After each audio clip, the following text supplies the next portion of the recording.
You know, considering the video I did on the first Ratchet and Clank was one I simply did on a whim, I was quite frankly blown away from the reception it received. Huge shout out to anyone and everyone who gave that video a watch. I greatly appreciate it, and if you haven't watched that one already, then I highly recommend giving it a look before watching this one. Either way, I figured that since it did so well, doing a video on the sequel Going Commando would be the most obvious next step. Unfortunately, at the time, I didn't actually have that much nice to say about Ratchet 2, and I really like to avoid doing overly negative videos on this channel, so I wasn't sure how to approach it exactly. As while I like Going Commando, I mean, at the end of the day, it's still a Ratchet and Clank game, it's still probably my least favourite in the series, at least as far as mainline goes. But I figured that since my newly formed love for the first Ratchet grew from having to quickly replay through it to get my Gadgetron discount in Up Your Arsenal, it would only be fair if I gave Going Commando another go too. It was only the second game I went through for my admittedly long and drawn out replay of the entire series after all, and it's been a hot minute, so I did want to recollect my thoughts on it. At the very least, if I am going to tear into it, I'd like to do so eloquently and not just come across sounding like a hater, and hopefully, with a replay, I'd be able to find enough good stuff to talk about that I could sandwich my complaints between them. Luckily, that's what happened, just not necessarily in the way that I thought it would. I still pretty much have the same opinion as I did before, but with a little bit more experience in some of the aspects of the game I didn't, or rather couldn't engage with the first time round, that really kind of made me see the game and the series as a whole in a bit of a new light. And because of that, this video is going to be sort of split into two parts, the first half being a sort of mini review based off my initial impressions of the game before I gave it another chance, and the second half will be dedicated to what's exactly changed since then. In the previous video, I discussed how the Ratchet and Clank series' identity has firmly cemented itself as a wild and wacky third-person shooter for kids, with some strong action platformer elements, and how you can look at almost any game in the franchise and say, yeah, this is from the same series, with the only exception really being the first game, with the debut entry's controls and gameplay feeling much more like a traditional 3D platformer that just so happens to have a variety of guns in it. And that's ultimately what gives the game its own identity compared to the rest of the series today, making it one of my personal favourites, and allowing it to stand up by itself and not be invalidated by the improvements the later games made. Going Commando, however, was the first big step towards realising what the series would eventually become, not just in the way of how it controls, but also in various other ways such as general level and gameplay design, along with the character progression and more. And it is impossible to deny that despite the game being a little bit unfinished with the ending just kind of happening, Going Commando is still one of the most content-rich games in the series, not only having a full R&C game in there, but also a wide variety of various alternate gameplay styles, making this a veritable super game. With growth, however, comes growing pains, and considering how early in the series Going Commando is, the best analogy I can think of is that this is probably the teething stage of the series. First of all, since it was the main focus last time round, I think there's no better place to start than the controls, and it's a big improvement with the game actually having the ability to aim while moving. Sort of. Strafing is now an actual mechanic and not some sort of makeshift solution that was added late in development, so the game functions and starts looking a lot more like a shooter when using your guns. The thing is though, you still can't actually aim without bolting yourself to the ground, and in the majority of gameplay, you're only able to control the general direction that Ratchet is facing, and you'll have to let the auto-aim handle the rest. It's admittedly still not as a sophisticated method of control as the later games would have, but it works well enough for what the game demands of you, and the weapons that you do have do synergize quite well with this aiming style. What this control scheme does have compared to the later ones is that it's much more agile, being able to quickly shoot behind you if an enemy comes from off camera while still focusing on the main threat that you want to deal with without having to spin the whole camera around to do so. It's kind of like the difference between a toggle and a hold lock-on. Whereas games like Devil May Cry and Bayonetta may be a little bit more fiddly to lock onto enemies, but overall you end up having more control over your character because of this. The strafing button itself also allows Ratchet to gain access to stuff like his side flips a lot more easily, making the gunplay significantly better, which, headcanon wise, I like to believe is a result of his Commando training at the beginning of the game. Beyond these improvements to the core gameplay and general controls, however, this is where I start running into problems, most of which I believe are genuine improvements, but they all come with their own unique caveats that make them all kind of double-edged swords. For starters, the one that I think is the Ratchet and Clank series' most unique feature is the leveling system for both weapons, and to a lesser extent health. The idea of having weapons that gain experience as you use them to get a huge boost in power and perhaps some sort of new gimmick to them is excellent, as it helps encourage you to mess around with the different tools in your arsenal, and also creates this build-up wondering what the weapon's gonna look and perform like once it's upgraded. Unfortunately, the problem I have with it lies in the fact that it incentivizes you a little too much to experiment with different weapons, to the point where arguably it starts punishing you for using any weapons that you have upgraded. This may or may not be a problem for you depending on how you approach games, but there's a quote from Sid Meier which says, "Given the opportunity, players will optimize the fun out of a game," and I am absolutely guilty of this, and in Going Commando's case, the problem I run into is that once I upgrade a weapon, I never want to touch it again, which feels incredibly backwards since I get this brand new improved version of the weapon that I like using, and now it's coming off of my quick select bar so I can swap it out for something else. I am aware that this is absolutely a me problem, but it's not one that I don't share with many others, and it's something that really should be taken into account. And honestly, to a degree, this is a problem that's kind of plagued the entire series past this point. It's only remedied by the fact that in later games, it takes multiple level ups to max out a weapon. And because of this, it means that it'll take longer to upgrade these weapons to max, meaning that they're more quote-unquote optimal for most of the playthrough, but in Going Commando, this just isn't the case. The thing about all of this is that while it definitely does achieve what Insomniac wanted out of it, which was to get players to experiment with more than just their favourite weapons,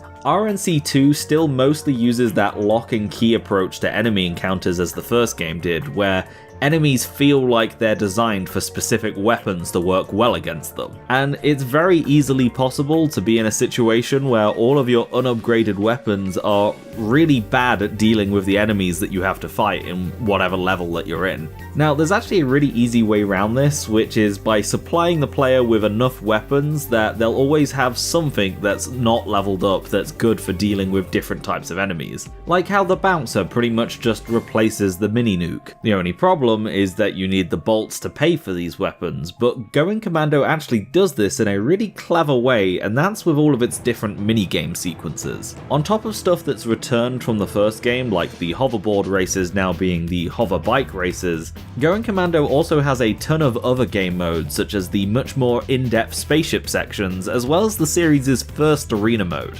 All of these are excellent sources for bolts, allowing you to always be able to afford new weapons as they come, without having to level up your other weapons as you go, with the only exception being the arena, but even that gives reduced weapon XP to stop people from being able to grind out these weapons super quickly. And the game's economy does a really good job of incentivizing you to engage with these things, but something that really bothered me about them is just how much of a roadblock they felt on the game's pacing for me. Between them and the two different hacking minigames, I always felt that as soon as I was getting into a good flow with Going Commando's combat, and I was looking forward to doing some more running and gunning action, something would appear to slow me down. It's not the fault of these side modes themselves, but it always felt like they were showing up at the worst possible time. I just hated running out of the arena having completed all of its challenges, amped up to go exploring on whatever planet the game has in store for me next, only to be met by a hacking minigame followed up by a few minutes of core gameplay,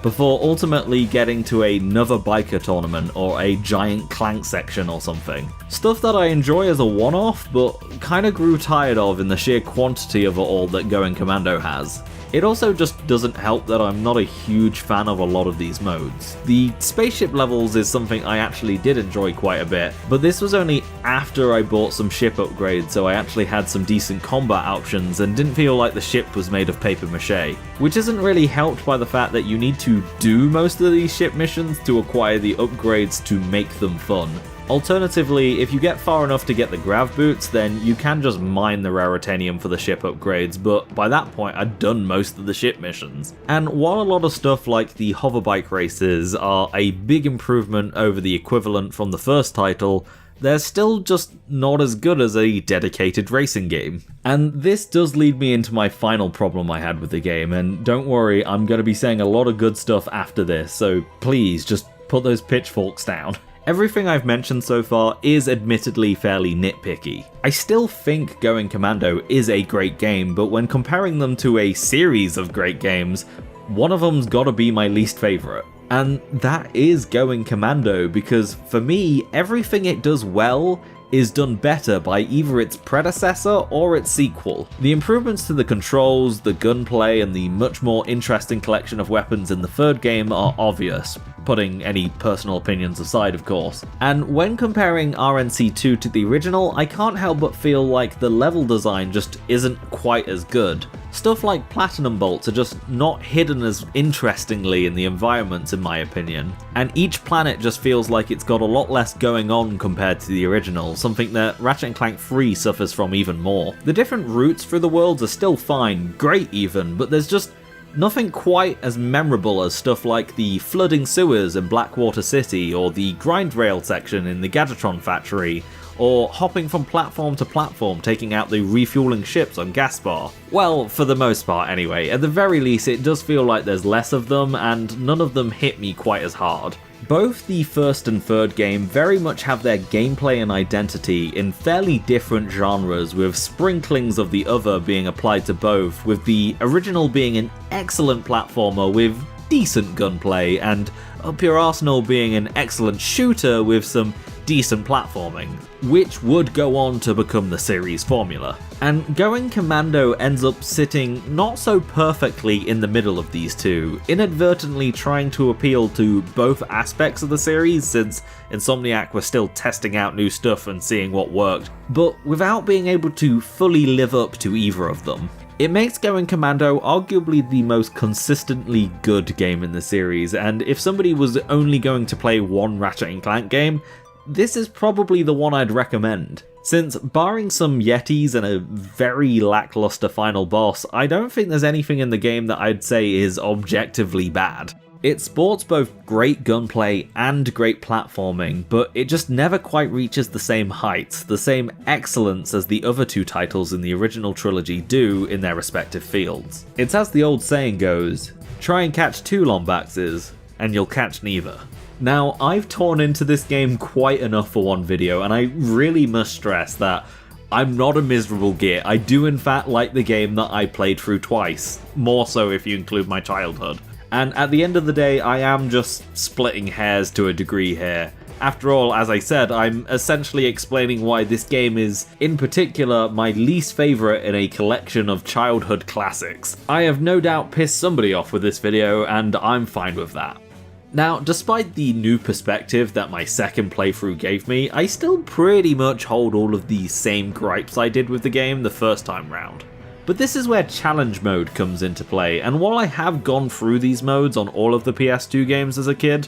I've never fully appreciated just how much of a second lease on life it gives these games. I wouldn't say it's to the same extent, but it's very similar to the Son of Sparta mode in Devil May Cry, in the sense that you're going back in with a full combat toolset from Second 1, with the game being rebalanced to accommodate for this, which really helps spice things up compared to a normal playthrough. What's more, the mega weapon upgrades can make you even stronger than you were at the end of your first playthrough, even compared to the stronger enemies of challenge mode. That is, providing you've got the bolts of course. And if you can play well, you will have them thanks to challenge mode's bolt multiplier, which is something that I really love because what it does is prioritize never getting hit. which seems really minor, but what it does is give you a lot more agency in which weapons you want to use if you want to keep getting bolts at a fast rate. Bolts essentially become another type of weapon experience, as they're what allow you to get each weapon to essentially level 3. The only difference being is that you get to pick and choose which weapon you want upgraded despite which weapons you were using.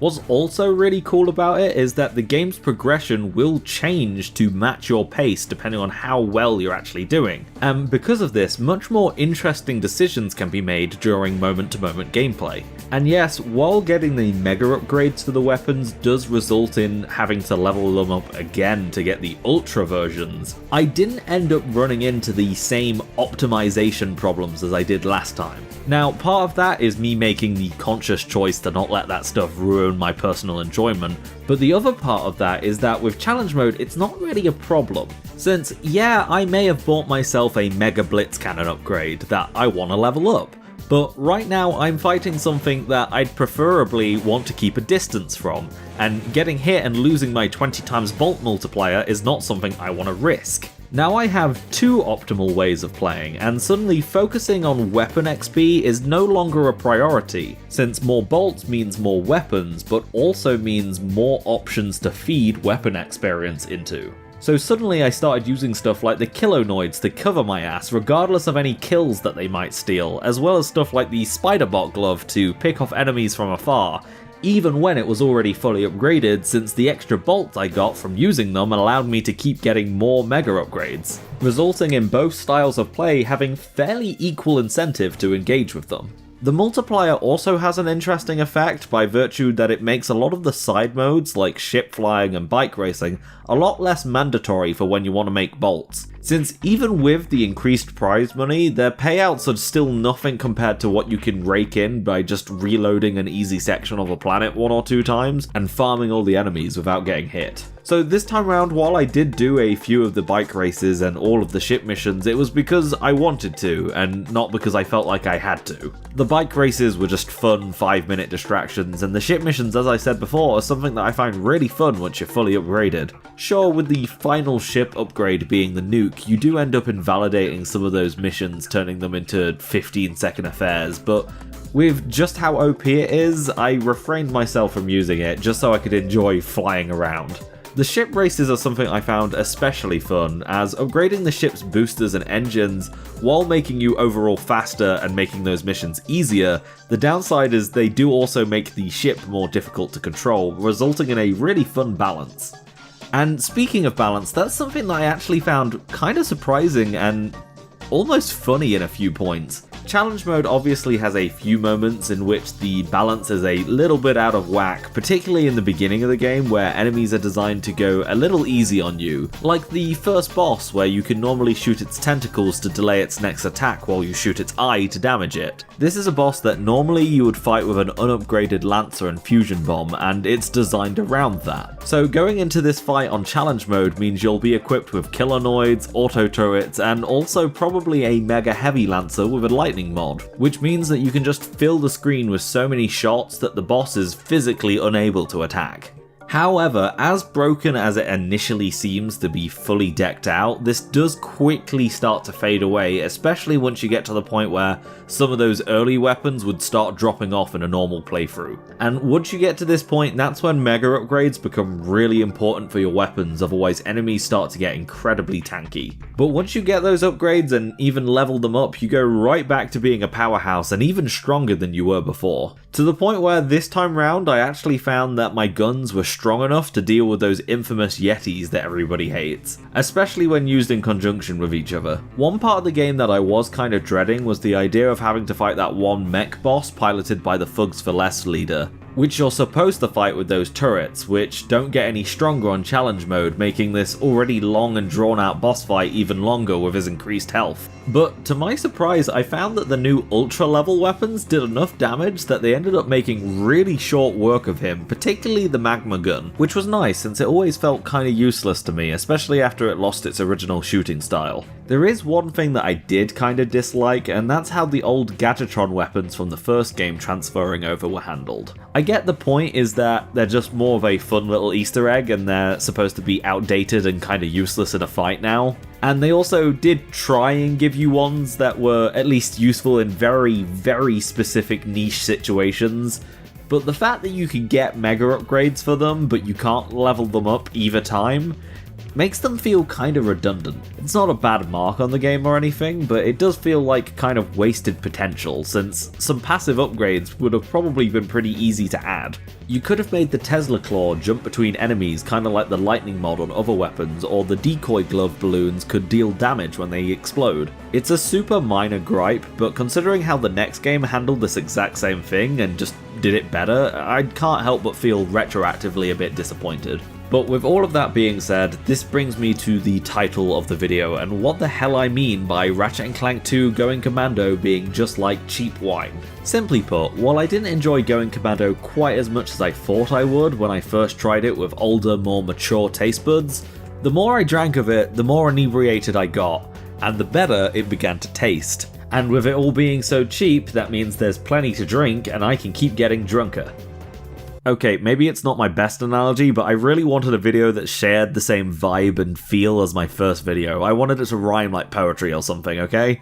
Needless to say, I'm glad I gave the game another shot, and I'm surprised at just how much of a game changer challenge mode actually is. I always remembered having a blast with it before, and it's definitely stuck around enough for me to assume that it was important, but considering how greatly it's improved my opinion of my least favourite game in the mainline titles, I do wonder what it's going to do for my favourites like Free and Gladiator. I do think, looking back on it, that realistically these are not really games that you should necessarily binge through, and you should really take the time to appreciate each one of them as much as you can. Like the Devil May Cry series, I really feel like a second playthrough on the New Game Plus mode is bordering on essential, since while there's no new assets or levels after credits, there's still plenty of content to enjoy. And the games are relatively short, so asking for a second playthrough a few weeks down the line is really not asking for that much. There's a reason this series has had the staying power to carry on existing after all these years, and part of it is just